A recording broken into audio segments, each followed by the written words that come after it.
कभी आपने सोचा है कि हम भारतीय ईएमआई को इतना पसंद क्यों करते हैं? आईफोन 17 खरीदना है, कोई नहीं ईएमआई पे खरीद लेंगे।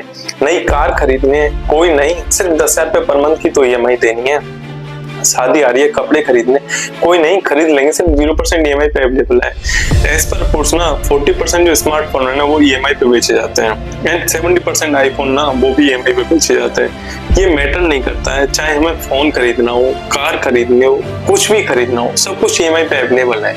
बल्कि ईएमआई ना एक फेवरेट वर्ड बन चुका है आज के हमारे डेली लाइफ में। पर कभी आपने सोचा है या खुद से रुक कर पूछा है कि हम लोग ईएमआई कितने ऑब्सेस क्यों हो चुके हैं? जैसे ईएमआई हमें ग्रो करने में हेल्प करिए, हम किसी डेट ट्रैप में फंसते जा रहे हैं। क्या ईएमआई हमारी बॉडी के अंदर एक स्लो पॉइजन की तरह काम कर रही है? Let's look how big Indian EMI culture है। कुछ रियल नंबर की तरफ नजर डालते हैं। According to RBI, Indian household debt है ना is around 43 to 40% of total GDP and ये मोस्टली लोन्स ना comes from retail loan, not from businesses. According to BankBazaar की रिपोर्ट कहती है जो सिग्निफिकेंट पोर्शन ऑफ लोन ना comes from younger age, below the as of 30। मतलब younger age future इनकी income को लेवरेज रख के ना प्रेजेंट की नीड्स को फुलफिल कर रहा है। अगर मैं इसे ब्रेक डाउन करूं तो 100 में से 47.4% होम लोन से आ रहे हैं, 25% लोग पर्सनल लोन ले रहे हैं एंड 12% लोग व्हीकल लोन ले रहे हैं एंड 10% लोग क्रेडिट कार्ड ले रहे हैं। अगर मैं लास्ट 5 साल की बात करूं तो लास्ट 5 साल में क्रेडिट कार्ड की स्पेंडिंग 3 गुना हो चुकी है। फ्रॉम लोन्स ना not come from big city, small town का इसमें से सबसे बड़ा हाथ है। ईएमआई से ना हमें ये फीलिंग आती है मैं इसे अभी खरीद सकता हूँ, चाहे उसे प्रोडक्ट को खरीदने की मेरी हैसियत क्यों ना हो, बट ईएमआई है तो मैं इसे अफोर्ड कर सकता हूँ। आज के इस वीडियो हम ये जानने की कोशिश करेंगे कि हम भारतीय ईएमआई के इतने ऑब्सेस क्यों हो चुके हैं, इतने आदी क्यों हो चुके हैं कि ये भी खरीद लो, वो भी खरीद लो, ये भी खरीद लो। क्या जो नो कॉस्ट ईएमआई से हम जो प्रोडक्ट खरीदे हैं क्या वो एक्चुअल में इंटरेस्ट फ्री है या उसके पीछे कोई ना कोई इंटरेस्ट दे रहा है? या जो बैंक्स हैं, जो एनबीएफसी है, वो आपको नो कॉस्ट ईएमआई पे खरीदने के लिए इंक्रीज करते हैं, क्या वास्तव में वो उससे नो कॉस्ट ईएमआई से पैसे कमा रही है या नहीं कर रहे हैं? सबसे पहले कुछ फंडामेंटल्स के बारे में बात करते हैं। EMI, equity monthly instalment.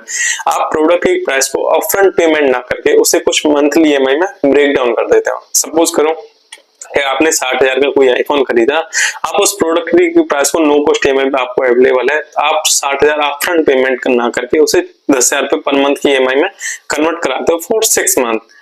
अगर हम सबसे पहले हम कुछ ईएमआई की साइकोलॉजी के बारे में समझते हैं कि हम लोग इंडियंस ईएमआई को इतना पसंद क्यों करते हैं। सबसे पहले आता है मंथली थिंकिंग, सबसे इसमें बड़ा रीजन है मंथली थिंकिंग।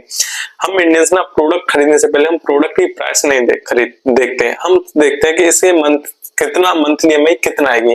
चाहे हम 2,000 रुपए पर मंथ की ईएमआई देनी है पर हम इस प्रोडक्ट को खरीद लेंगे, बट हम लोग ये भूल जाते हैं ना कि 2,000 रुपए पर मंथ की ईएमआई हमें अगले नेक्स्ट 3 सालों तक देनी है। इसका सेकंड बड़ा रीजन है instant gratification. BNPL, buy now pay later या इजी लोन एक्सेस ऐप जैसे आईएनडी, मनियो, इन लोगों ने हम लोगों को ईएमआई का इतना आदी बना दिया ना, पूछो मत। हम सारे के सारे इंडियंस ना इन मनी व्यू जैसे पर्सनल लोन्स ऐप हुए, इनके इतने ऑब्सेस हो चुके हैं ना, कुछ भी हो कोई नहीं, बस क्लिक करो ना, लोन डिस्पर्स इन 2 मिनट्स। कोई फोन खरीदना हो, क्यों 6 महीने का हम क्यों वेट करें? फोन अभी खरीदते हैं ना, हम है ना अवेलेबल, जैसे आईएनडी, मनी कहते हैं ना, हम है ना सुनहरे और सुंदर अक्षरों में लिखते थे EMI available at no cost EMI at 0%। जैसे हम प्रेजेंट बायस कहते हैं, हमारा ब्रेन ना इंस्टेंट ग्रेटिफिकेशन का आदी हो चुका है। हमारा ब्रेन ना प्रेजेंट हैप्पीनेस को इंपोर्टेंस देता है as compare to future saving. इसी की वजह से ना BNPL, buy now pay later का मार्केट ऑन एवरेज 13 to 40% के सीएजआर से ग्रो कर रहा है। और हम बीएनपीएल के इतने ऑब्सेस हो चुके हैं ना, हम लोग इतने ऑब्सेस हो चुके हैं ना, हम लोग अपनी ईएमआई को डिफॉल्ट कर रहे हैं, जिसकी वजह से ना माइक्रो फाइनेंस सेक्टर का एनपीए, नॉन परफॉर्मिंग एसेट ना 16% से बढ़ चुका है। एंड इसका तीसरा सबसे बड़ा रीजन सोशल प्रेशर। आजकल लोग हम एक ऐसी सोसाइटी में रहते हैं, जब तक हम ये शो ऑफ ना करें, हम लोग दिखाएं नहीं कि हमारे पास भी एक फैंसी कार है, ये ब्रांडेड गैजेट्स हैं या हमारे पास एक ब्रांडेड आईफोन है, तब तक उस सोसाइटी में ना हमारी इंपोर्टेंस नहीं रहती। लेटेस्ट कार हुए या ब्रांडेड आईफोन हुए, बिग होम्स हुआ, एक स्टेटस सिंबल बन गया है। एंड इस स्टेटस सिंबल को ना अफोर्डेबल बनाने में ईएमआई का सबसे बड़ा हाथ है।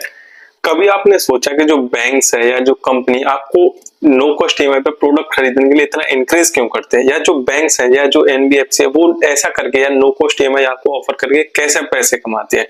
एक इसमें से सबसे बड़ा ट्विस्ट है, ये हमारा जो माइंडसेट नहीं है, वो बैंक्स को या जो किसी कंपनी को आपको नो कॉस्ट ईएमआई पे एक फैसिलिटी ऑफर करना, एक उनकी एक मार्केटिंग स्ट्रेटेजी है। हर जगह पे आप देखते हो कि 0% ईएमआई पे सब कुछ अवेलेबल, बट रियलिटी तो कुछ अलग ही है। There is a processing fee होती है, आईजीएसटी एंड एसटीए होता है, और आपके इंटरेस्ट कंपोनेंट पे कुछ हिडन इंटरेस्ट होते हैं। एंड अगर आप नो कॉस्ट ईएमआई ऑप्ट करते हो ना, and you may be lose some discounts भी आप लो सकते हो।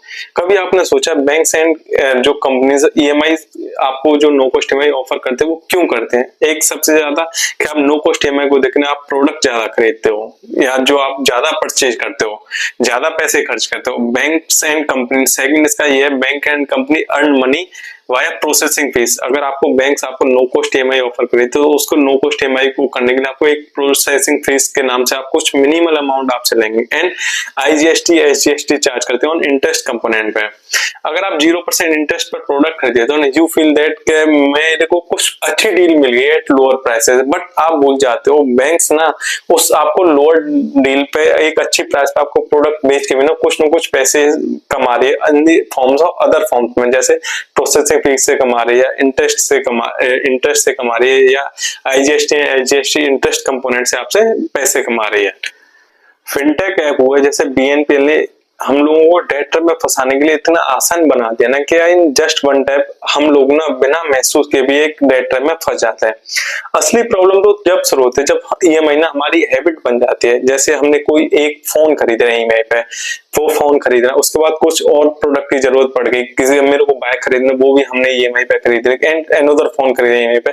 जब हमारी हैबिट बन जाती है ना तब सबसे असल प्रॉब्लम तो तब शुरू होती है, एंड सडनली आपको पता नहीं चलता कि जो आपकी हाफ ऑफ द सैलरी है ना, monthly half of the salary goes into fulfil the EMI को फुलफिल करने में जा रही है। अकॉर्डिंग टू आरबीआई जो अनसिक्योर्ड लोन है, अनसिक्योर्ड लोन मतलब आपको कोई ऐसे लोन लेने के लिए कोई भी कोलेटरल नहीं रखना पड़ता, जैसे क्रेडिट कार्ड का लोन हुआ, पर्सनल हुआ। अनसिक्योर्ड लोन वो 22 से 25% के सीएआर से हर साल ग्रो कर रही है। That's what expert call the EMI lifestyle trap कहते हैं।